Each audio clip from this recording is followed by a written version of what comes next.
Chegou a hora da entrevista do dia com a Denise Campos de Toledo.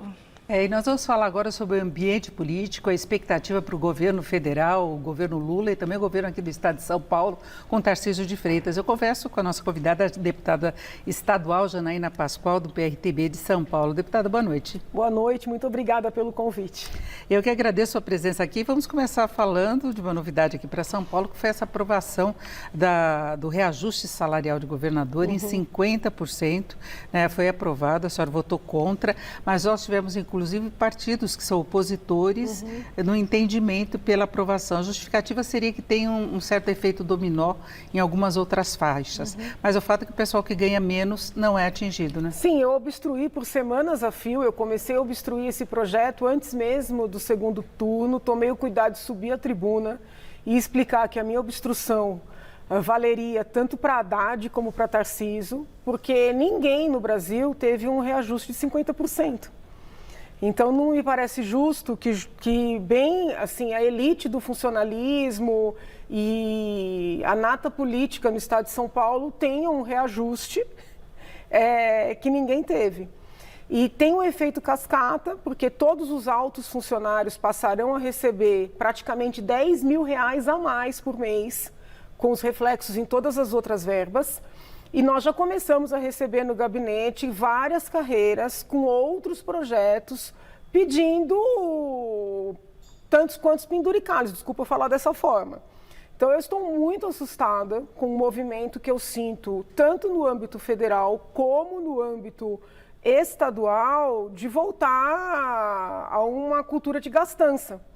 E me preocupa muito o argumento recorrente de que existe espaço no orçamento.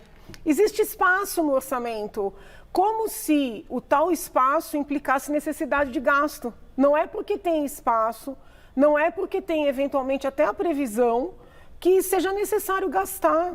Né? Então, uma cultura que parece estar voltando, e eu que sou muito preocupada com a responsabilidade fiscal, com as contas públicas, eu estou não é nem como deputada, né, que estou no final do meu mandato, é como cidadã, estou bem assustada. E tem essa justificativa mesmo de o Caixa ter condições de bancar esse aumento. Agora, o mesmo Estado reclama, por exemplo, do teto do ICMS, que vai tirar receita, né, que pode ser revisto ou não, que foi uma estratégia usada pelo atual governo federal para reduzir o preço de combustíveis, de outros serviços e controlar a inflação dessa forma. Então, ao mesmo tempo que há essa preocupação com perda de receita, até porque se prevê crescimento menor da economia, tem esse gasto com salários. Agora, tem algum plano de reajuste das categorias que ganham menos, do piso do funcionalismo no Estado? Ontem, para justificar, muitos trouxeram esse discurso.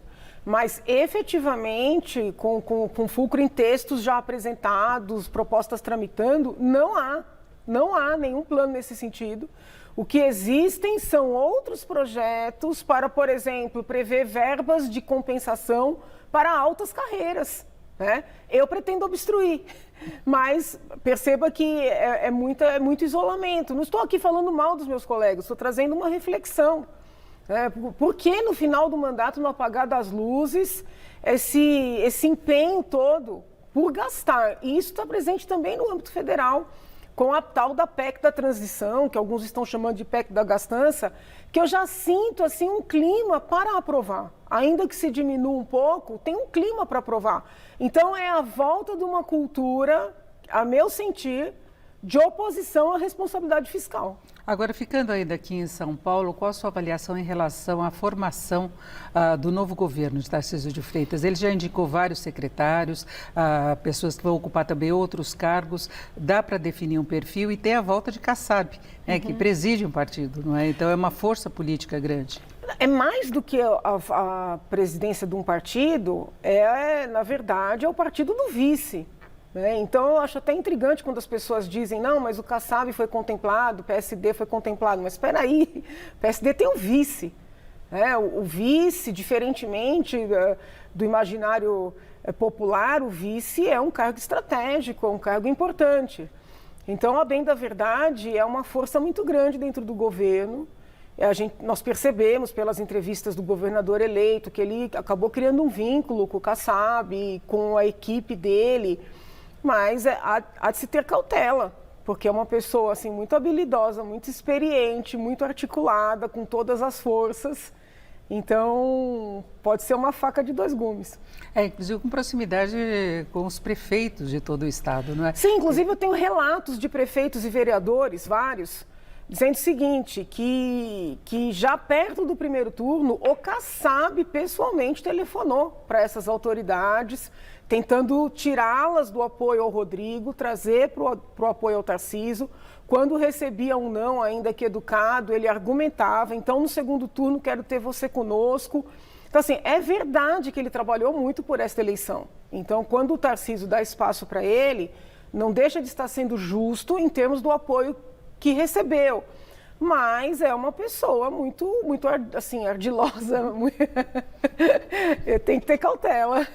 E leva ao enfraquecimento maior do PSDB no estado de São Paulo, né? Que foi uma derrota histórica. Depois de tanto tempo, o partido comandando o estado de São Paulo já foi derrotado. Apoiou Tarcísio, pelo menos a ala mais jovem, né? Que estava no controle da presidência aqui em São Paulo, e sai dividido e derrotado.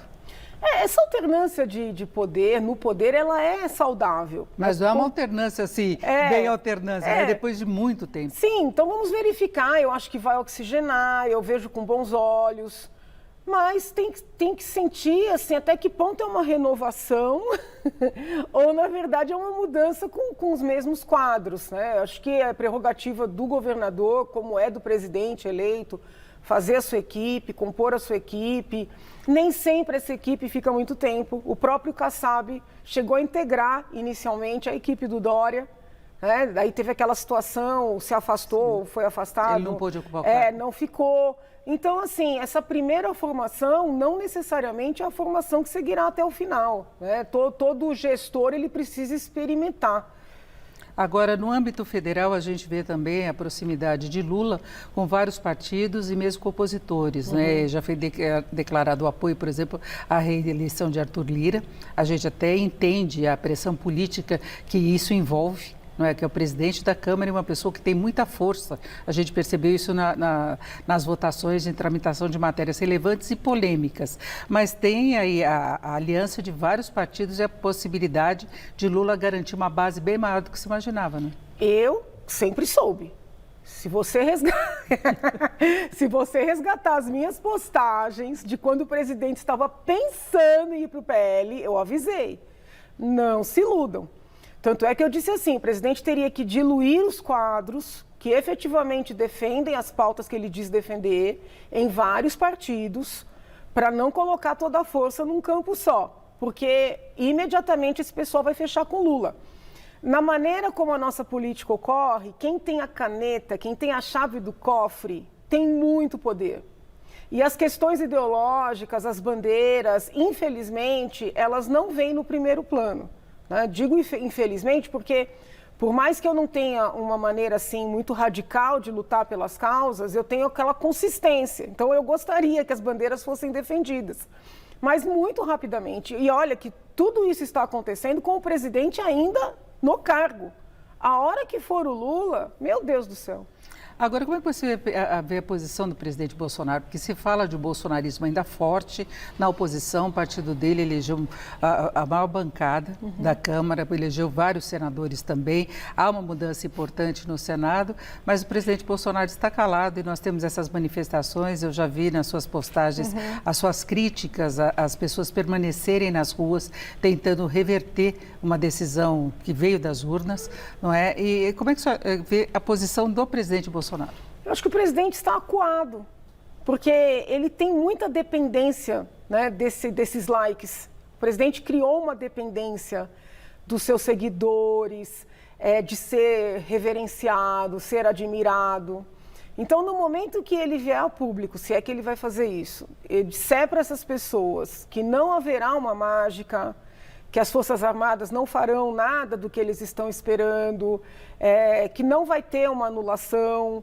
Quando ele fizer isso, se é que ele vai fazer isso, vai ter uma resistência. Eu não sei se ele está preparado emocionalmente para esta resistência. Então ele prefere ficar calado. É desmontar a base física de apoio, é isso? Eu acho que é mais emocional mesmo. Eu não creio que seja uma questão assim de interesse político, para ele se reeleger, se eleger no futuro.